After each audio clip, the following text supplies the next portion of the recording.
it's been a wee while since I've done some new Canva animations for you, and to be honest, the new Canva editor I wasn't loving. One of my most popular is the Carousel Animation, but what I've noticed is in the new editor, it's much more fiddly and there's much more things you have to check to get this to work. So what I've done is I've created an updated tutorial for the Carousel Animation, and I'm just going to talk you through some things that I'm liking with the new editor and some things I'm not liking with the new editor. I'm going to update all of the videos on my channel of the Canva animation in the new editor. Okay, I'm going to start off by creating the video template from scratch, and I'm going to use the mobile video size. Now we have this timeline, and everything is now going to be built up on layers, and we can either add a blank background if you like, or add stock photos and videos straight into here. I'm just going to add a blank page. If you just click this wee toggle here, instead of zoom page into zoom timeline, it does in fact extend that timeline as well.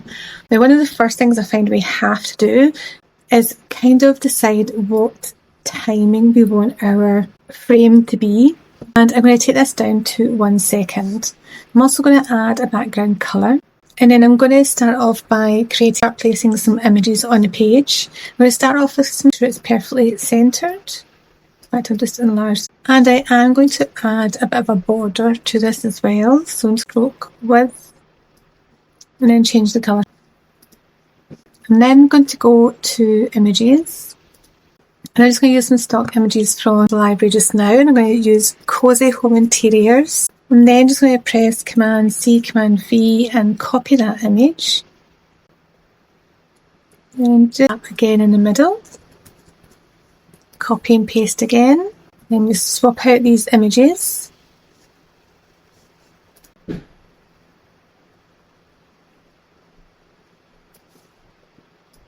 Notice because my time bar was placed in the frame, it's automatically placed the images at that timeline as well. So this is when I've had feedback that people feel they're having to move the elements back to the very start of the timeline, and this is because wherever your time key is where it will place an element. So, and you'll notice that it's actually placed layers for 5 seconds, which is the automatic time it seems to place it at. So I am going to have to just quickly move that back. We can do it layer by layer. Unfortunately, we can select more than one layer, but it doesn't let us move the timeline.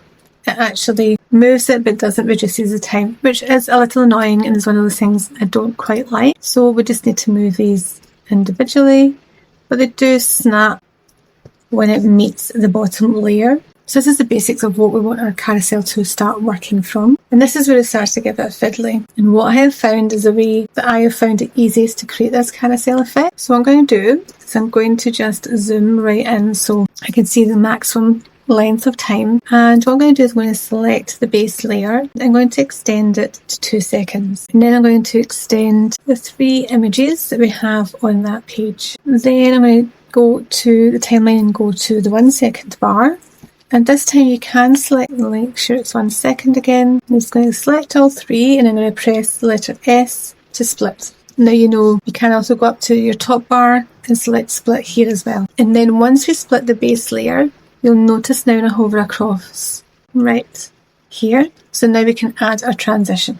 I'm not going to do it just yet. There's a couple of steps I want to do first before we add transition. Now, by doing it this way, I like to extend the elements past timeline then split, because if I don't, I'm going to show you when we do it slightly differently. If I just select the 3 dots and I duplicate this page but don't copy across the images, annoyingly, we can't select all of these together and press Command C, Command V. It only either allows us to duplicate the base layer, or we can select all 3 floating layers if you like and do Command C, Command V and copy. What happens if I take this down and I move across? Do you see how they've shifted slightly? And this is annoying, it doesn't place them exactly on top. So if I delete these and I'm going to just take the timeline across where the split is from before, you can see that they have copied exactly on top of one another, which is exactly what we want for the match and move transition to work. So I'm going to start with, and again it is a wee bit more finessing and finicky work in this, but please bear with me. So first of all, I want to move the middle image up to replace the top image. So I'm going to make sure I'm at the right point in the timeline, because if I'm in the wrong place, I might select the wrong one.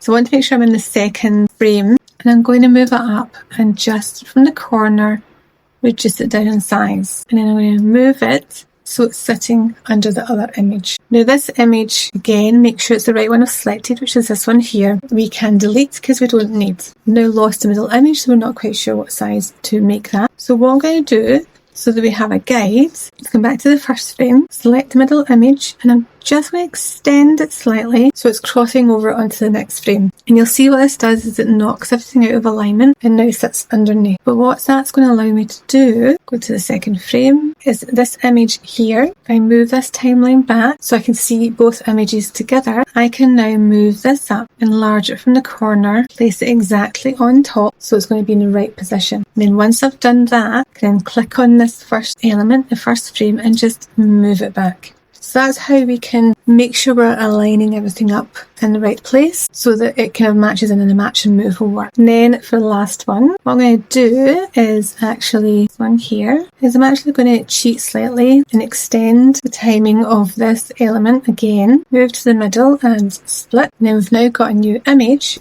which I can remove the picture and then replace with a new image for the next frame. So you'll see what I mean. Already there's a few more wee steps that we have to do to get this match and move to work. So once I've done that, I am going to add in the match and move here. So click on transition, go to our match and move, and if I just reduce that down, I do find as well what annoys me is there's not much space for us to see in a video editor, which is annoying. And then if I put the timeline back to the beginning, and we can see we have our first transition done. Now, if we want to take this a step further, we can get an even smoother transition so we can have movement with the new images coming up into the page, which I'm going to show you now. So at the moment, if I hover across slowly, you can see that this bottom image, this one here, just kind of appears. But if we want this to have a smooth movement as well, what we can do is we'll select it. So it's this layer here, and again, extend the timeline of that element to the very beginning of the first frame, and then find, it's at 1 second, select that layer, and then again press split. So now we have this layer sitting in the front frame, but what we also need to do is go back and forth to our layers. I'm just going to open up my layer panel to show layers, and this panel is really important to get the match and move to work as well, because we have to make sure the right layer is on top so we don't have something fading in and out, but it actually shows a smooth movement. So we have to make sure this one here sits under the fireplace image, and to get it to have some movement, we have to also, so first of all, we are going to move it down so that it's just appearing at the edge of the page, but at the moment it's sitting in front of this fireplace image.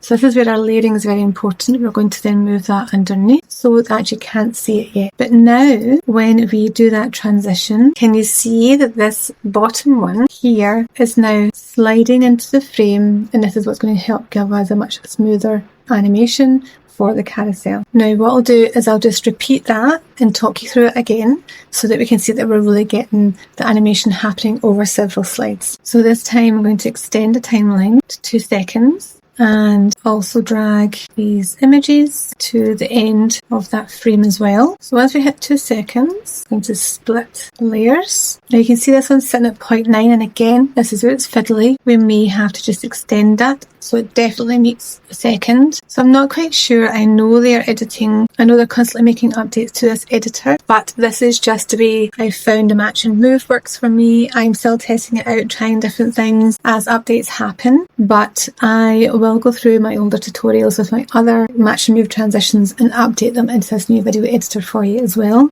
But I know the moving carousel is like one of my most popular ones. And now we're going to do the same steps we did before. So I'm going to move this image, make sure it's on the right frame, and move it up and enlarge it from the corner like so, and make sure it's perfectly aligned in the middle. And then this one we are moving up to here so it fits. And again, I'm just going to check my layers. Now I don't need this one anymore, so delete this, and then because I now need that frame for the bottom again, I'm just going to, so I've clicked on the previous frame so I know which one it is on here, and then I'm extending the timeline, and then I'm going to go in the middle and I'm going to split it, and I'm going to delete the photograph.